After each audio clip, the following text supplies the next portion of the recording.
wassalatu wassalamu ala asyrofil anbiya'i wal mursalin sayyidina wa maulana Muhammadin wa ala alihi wa sahbihi ajma'in, amma ba'd. Yang kami hormati seluruh jamaah salat zuhur yang berbahagia dan dimuliakan Allah Subhanahu wa taala. Dalam kitab Irsyadul Ibad halaman 93 karya Al-Imam Asy-Syaikh Zainuddin Al-Madibari, Imam Al-Yafi menceritakan bahwa Allah Subhanahu wa taala mewahyukan kepada Nabi Sulaiman alaihi salam, "Wahai Nabi Sulaiman, tolong keluarlah engkau dari istanamu dan pergilah engkau ke pinggir laut, maka engkau akan menemukan sebuah hal yang sangat mengagumkan." Maka Nabi Sulaiman alaihissalam mengajak pasukannya yang terdiri dari manusia dan bangsa jin. Setelah sampai di pinggir laut, Nabi Sulaiman mengamati ke kanan dan ke kiri untuk melihat apa yang telah disampaikan oleh Allah Subhanahu wa taala, untuk melihat suatu hal yang sangat mengagumkan, tetapi belum ditemukan di kanan kiri laut itu. Kemudian Nabi Sulaiman memerintahkan kepada jin ibrit, "Wahai jin, tolong menyelamlah ke dasar laut. Engkau lihat dan kau amati apa yang ada di dalam laut itu, dan kembalilah kepadaku untuk kau laporkan apa yang telah engkau lihat." Kemudian jin pun menyelam ke dasar laut. Tak lama kemudian jin itu kembali dan melaporkan kepada Nabi Sulaiman, "Wahai Nabiullah Sulaiman, saya sudah menyelami laut ini sangat jauh, namun saya tidak mampu untuk sampai ke dasar laut dan tidak menemukan hal yang mengagumkan itu." Kemudian Nabi Sulaiman memerintahkan jin ibrit yang kedua, "Wahai jin, tolong menyelamlah ke dasar laut dan engkau laporkan apa yang engkau lihat di dalamnya." Kemudian jin itu tak lama kembali dan melaporkan kepada Nabi Sulaiman, "Wahai Nabiullah Sulaiman, saya sudah menyelam ke dasar laut, tetapi saya juga tidak menemukan hal yang mengagumkan itu, padahal saya sudah 2 kali menyelam ke dasar laut itu." Kemudian Nabi Sulaiman memerintahkan kepada Asif bin Barkhiyah, beliau adalah wazir termasuk waliullah. Dia memerintahkan kepada Asif, "Wahai Asif, tolong menyelamlah ke dasar laut dan laporkan kepadaku apa yang engkau amati." Ini hikayat ini tertuliskan dalam Al-Quran, "Qalal ladzi indahu ilmun minal kitab." Akhirnya Asif pun menyelam. Tak lama kemudian Asif pun muncul dengan membawa kubah, sebuah ruangan yang bentuk persegi dengan cungkup sebagai penutup. Bangunan ruangan ini terdiri dari 4 pintu.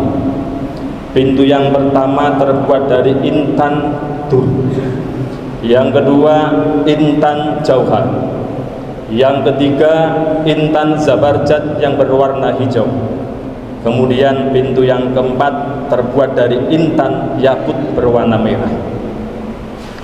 Dan anehnya, pintu yang dari dasar laut berempat itu tidak tertutup, semuanya terbuka dan tidak ada setetes air pun yang masuk di dalam ruangan itu. Akhirnya orang-orang pun kaget karena di dalam ruangan itu ada seorang pemuda yang sangat amat tampan dengan memakai baju yang sangat indah, dan dilihat bersama ada seorang pemuda yang sedang melaksanakan ibadah sholat di dalam kubah itu. Akhirnya Nabi Sulaiman masuk dan menyampaikan salam. "Gerangan apakah yang membuat Anda sehingga engkau mampu hidup di dalam dasar laut yang amat dalam ini, wahai pemuda?" Pemuda itu menjawab, "Wahai Nabiullah, Dulu saya punya kedua orang tua. Bapakku sudah lumpuh, tidak bisa beraktivitas, sedangkan ibuku buta kedua matanya. Saya merawat beliau selama 70 tahun. Jadi pemuda ini merawat ibunya selama 70 tahun. Menjelang wafatnya, ibuku berdoa, "Ya Allah, panjangkanlah usia anakku dalam ketaatan kepadamu." Sedang bapakku menjelang wafatnya juga berdoa untukku, "Ya Allah, berikanlah tempat untuk anakku dalam beribadah kepadamu, sebuah tempat yang tak diketahui dan tidak bisa dijangkau oleh bangsa setan." Kemudian Nabi Sulaiman bertanya, "Zaman siapakah engkau pertama kali ke pinggir laut itu?" "Sejak di zaman Nabiullah Ibrahim alaihissalam Khalilullah."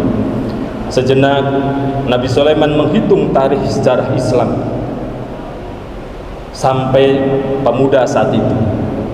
Ditemukan bahwa pemuda itu sudah berada di dalam laut selama 2400 tahun. Sehingga pemuda itu hidup di dasar laut selama 2400 tahun. Kemudian Nabi Sulaiman bertanya, "Lalu bagaimana cara engkau memenuhi kehidupanmu, makan dan minum?" Pemuda itu menjawab, "Wahai Nabiullah, setiap hari datang seekor burung membawa makanan di paruhnya yang berwarna kuning sebesar kepala manusia. Kemudian saya memakannya. Makanan itu ada semua rasa lezat yang ada di dunia ini. Setelah saya makan, itu rasa laparku, hausku, rasa dingin, panas, bahkan ngantuk pun hilang.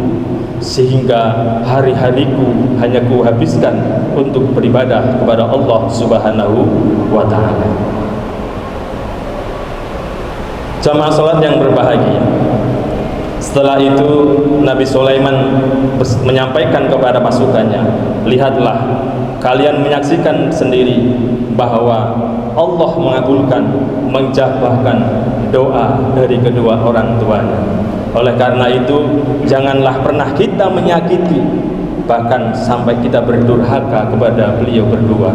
Mudah-mudahan kita semua termasuk menjadi putra putri yang birrul walidain, seperti yang diusung oleh Bapak Rektor. Kampus kita adalah kampus birrul walidain. Demikian yang dapat saya sampaikan, kurang lebihnya mohon maaf. Assalamualaikum warahmatullahi wabarakatuh.